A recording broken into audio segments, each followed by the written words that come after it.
If there's a character I've seen a lot of this year, it's Chris Redfield. The character's face was plastered over countless marketing materials whilst Resident Evil Village dominated the gaming space in early 2021, with the game teasing a tread into villainy for one of the series' most prolific and heroic characters. Senior Capcom producer Hideki Kamiya has described Chris as a blunt, tough guy type, and he has certainly displayed that attitude throughout the history of Resident Evil, appearing in the first game to fight off zombies, becoming hardened by battles with Umbrella, and eventually becoming so no-nonsense that he can obliterate waves of bioweapons and punch giant boulders out of his path with his bare hands. This actually happened. The man is a Chad of the highest degree. Today we'll look at an overview of some of Chris's best designs across his Resident Evil outings, and I'll let you know which one of these stands out as a definitive Chris Redfield design in my opinion. As always, before we get started, please like the video, subscribe to the channel, name your firstborn child Mark, and hit the notification bell. It'd be very much appreciated.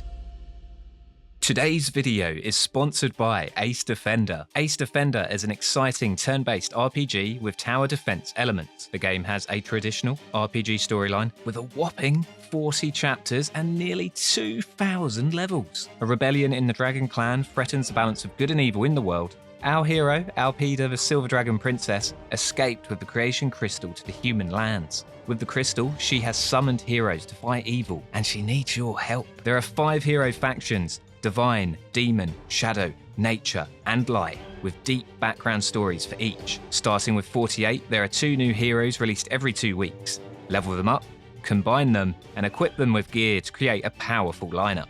There's a number of different play options: Expedition, the solo mode; PvE, where you explore dungeons, engage in trials and collect loot; PvP, where you can fight with other players across the world, and all of this can be played in 1 times, 2 times, or 4 times gameplay speed. Whew, amazing. The Ace Defender team have provided me with my own sign-up link for anyone that's interested. New users who download the game via this will get 10 Royal Recruit tickets after completing levels 2 to 8. I'm a huge fan of the character art in the game, so see it for yourself in Ace Defender, available now for mobile devices. In the first Resident Evil, Chris debuted alongside Jill Valentine as the game's dual main character. His initial design featured a few recurring traits that would reappear throughout the series' initial years.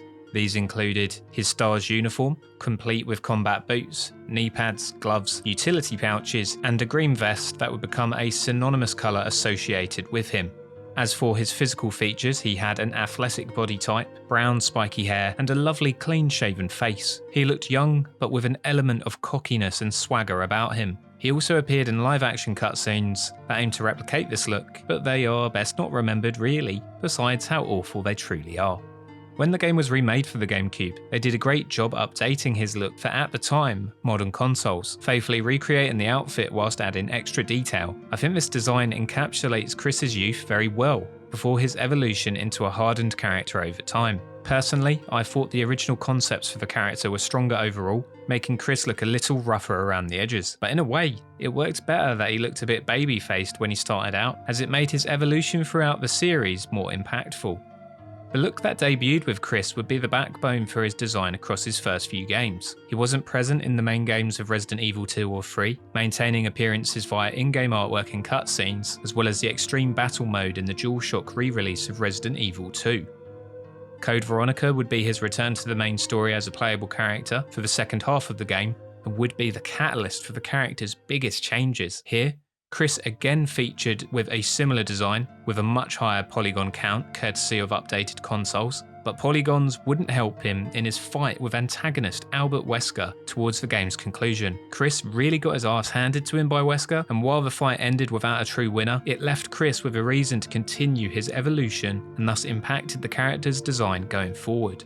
Starting with Resident Evil 5, Chris had a big design overhaul that represented the training he had done to combat Wesker following the events of Code Veronica. The most notable change from the get-go is the sheer muscle mass Chris has put on. He's now absolutely ripped to action hero levels, and this greatly aided the shift in style of the series, making Chris a more believable character when it came to mowing down waves and waves of enemies. He maintained his knee pads and gloves from the original outfit, but swapped out the vest for a tight-fitting tee, and added new light camo combat trousers into the mix as well. Face-wise, he had begun to look a little bit more hardened and rugged, with his hairstyle being a bit messier and his facial structure more rounded. Another similarity to Chris's original design was the use of green throughout, with modeler Yosuke Yamagata implying this was an intentional detail to throw back to the character's original signature look and colour.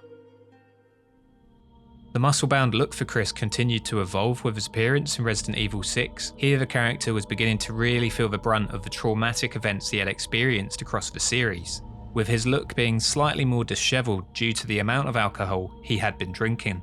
Around this era, Wentworth Miller debuted in the Resident Evil live-action series, portraying a Chris that was inspired by the design from RE5 onwards. I can kind of see what they were going for, and don't think it's the worst video game casting of all time, but there's still something fresh-faced about him that I don't think represents the best of the character. Speaking of movies, a brand new live-action interpretation of Resident Evil 1 and 2 was recently announced with Resident Evil Welcome to Raccoon City, dropping its first trailer. Actor Robbie Amell will be playing Chris this time around, and despite the somewhat negative reception on Twitter to how the film's looking, I actually think he's a pretty good casting as Chris. He looks a little bit more grizzled than his original Resident Evil appearance, but the costume is great, and I hope the series does well so we can see if this character goes through a similar evolution to the games. We're going to take a quick break now to show off some goofy, unexpected Chris designs that you might not be familiar with. In Resident Evil Deadly Silence for Nintendo DS, you could unlock a samurai outfit for Chris. Blimey! In Resident Evil 5, you could take Chris on a safari. What a vibe! In Resident Evil Revelations, Chris had an unlockable sailor outfit. Oh daddy. He didn't skip leg day, and his tattoos are a thing of beauty. It's certainly more beautiful than his next design. Showing up to storm the Baker estate to take over from new hero Ethan Winters, Chris appeared for the first time in years in the dramatic conclusion of Resident Evil 7 Biohazard, and truth be told, he was unrecognisable. The immediate difference came with his face. New photorealistic graphic technology was present with the RE engine making its debut in Biohazard. This meant a new face for Chris, partnered with a different hairstyle and facial structure. While he wasn't out of shape by any means, he certainly was a bit less anabolic than he had been in recent entries 5 and 6, physically looking not quite as capable as he had before. Outfit-wise, he was ready to go and extremely kitted out with equipment, showing off now that he was a veteran of the game. This redesign caused so much confusion that some hardcore members of the fanbase actually believed that this was an imposter Chris Redfield, with his appearance alongside Blue Umbrella seemingly confirming this. Many of these theorists assumed that more information on this plot element would come with RE7's Nosuhiro DLC, but it never came. This was indeed the new Chris design for the series. So it would seem, at least. While I understand the criticism of this design, I do feel like they were trying to recapture elements of the look of the original Chris, as his facial structure and hair had definitely changed over the years. Biohazard was a pseudo reboot after all. However, while it's not a bad design by any means, I don't think it encapsulates Chris and his characteristics well enough. It felt like a big step back for him in the series.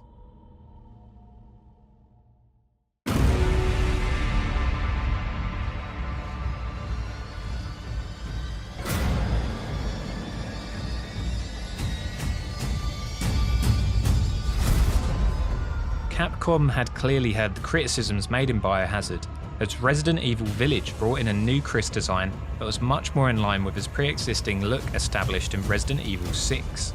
Appearing at the end of the game's introduction, Chris interrupts the Winters family feast, flipping a table and putting an end to Mia, with his entrance revealing a complete change to the design of the character once again.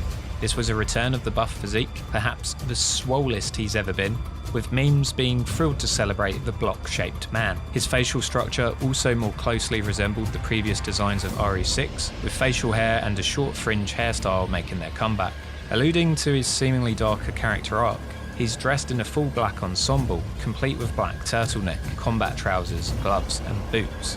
The focal feature of the outfit is an open black coat with lapel-style collar. If you were a mega fan of this look, you could even get a copy of the jacket in one of Village's special editions. Later in the game, as Chris and his Hound Wolf squad storm the village, Chris swaps out the jacket for a tactical assault vest to make use of his ridiculous arsenal of items and adds a headset so he can communicate with the rest of his crew. It was a design that I think most would agree was a fantastic return to form for the character and re-established him as a dominant force with a look that matched his actions. So that is a rundown of some of Chris's looks that have appeared in the franchise across the years. I know there will be some I've missed, so please do let me know if I've missed any of your favourites. I'd love to see more of them. To me, Chris is the backbone of the fight against bioweapons, and he does this best when his look reflects Kamiya's blunt, tough guy archetype. With this in mind, I think my best design has to be Chris's design in Village. His no-nonsense attitude is perfectly reflected in his updated face model. He feels like a truly troubled individual who regrets his decisions, but knows he has a part to play. Of course, I've got to mention the physique. This Chris looks like he could believably rip the head off of any bioweapon he ever came face to face with, and I like that to be a feature in my Resident Evil power fantasies. His strong look backs up the moments where we play as him. On an initial playthrough, the grizzled veteran comes across much more experienced and capable than Ethan Winters, offering us a level to aspire to, almost similar to X and Zero in the original Mega Man X. Of course, this also won't be a secret if you've watched any of my Devil May Cry themed videos, but I'm also the biggest fan of the RE engine. This engine really does do Chris justice, help him realise his badassery in his most realistic depiction ever, and it seals the deal on why I consider this the best Chris Redfield design. Actually, scratch that, I'm going to give it to the sailor suit. So that's it from me this week. What did you think? Do you agree with me? Let me know, and do tell me if you want to see a video for any other characters. Special thank you as always goes to my patrons for helping making these videos possible, with a special shout out going to Proggy Froggy, who is donating at the top tier. If you'd like to join him, you can become a patron for as low as $1.